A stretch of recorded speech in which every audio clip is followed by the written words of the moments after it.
రైతు సోదరులందరికీ నమస్కారం. ఈరోజు నవంబర్ 21, 2024 గురువారం. ఈరోజు మనం మదనపల్లె మార్కెట్లో దిగుమతులు ఎలా ఉన్నాయి, అలాగే ధరలు ఎలా వెళ్తున్నాయి అనేది మనం ఈరోజు ఈ వీడియోలో తెలుసుకుందాము. మన ఛానల్ని ఇంకా ఎవరైనా సబ్స్క్రైబ్ చేసుకోకుండా చూస్తుంటే వాళ్ళు వెంటనే సబ్స్క్రైబ్ చేసుకోండి.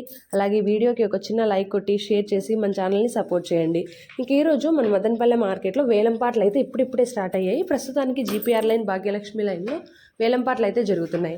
సూపర్ టాప్ అయితే 850 రూపాయలుగా ఉంది. ఇది కేవలం ప్రస్తుతానికి మాత్రమే. ఇంకా టీవీఎస్ లైన్ జరగాల్సి ఉంది కాబట్టి, ఇంకా ఇతర మండీల్లో ఆప్షన్స్ అయితే ఇప్పుడిప్పుడే స్టార్ట్ అయ్యాయి కాబట్టి ఇది ఇంకా పెరిగే అవకాశం ఉందా లేకుంటే తగ్గుతుందా అనేది మనం నెక్స్ట్ వీడియోలో తెలుసుకుందాము. నెక్స్ట్ వీడియోలో సూపర్ టాప్స్ మిస్ అవ్వకుండా ఉండడానికి, ఫైనల్ సూపర్ టాప్ ఎంత పలికిందని మిస్ అవ్వకుండా ఉండడానికి ఇప్పుడే మన ఛానల్ని సబ్స్క్రైబ్ చేసుకోండి. అలాగే వీడియోకి ఒక చిన్న లైక్ కొట్టి షేర్ చేసి మన ఛానల్ని సపోర్ట్ చేయండి. అలాగే first quality, second quality, third quality ధరలు ఎలా వెళ్ళాయి అనేది కూడా నేను మీకు నెక్స్ట్ వీడియోలో చెప్తాను. అది మిస్ అవ్వకుండా ఉండాలి అంటే మన ఛానల్ని సబ్స్క్రైబ్ చేసుకొని నోటిఫికేషన్స్ ఆల్లో పెట్టుకుంటే మీరు వీడియోస్ ఏవి మిస్ అవ్వకుండా తెలుసు.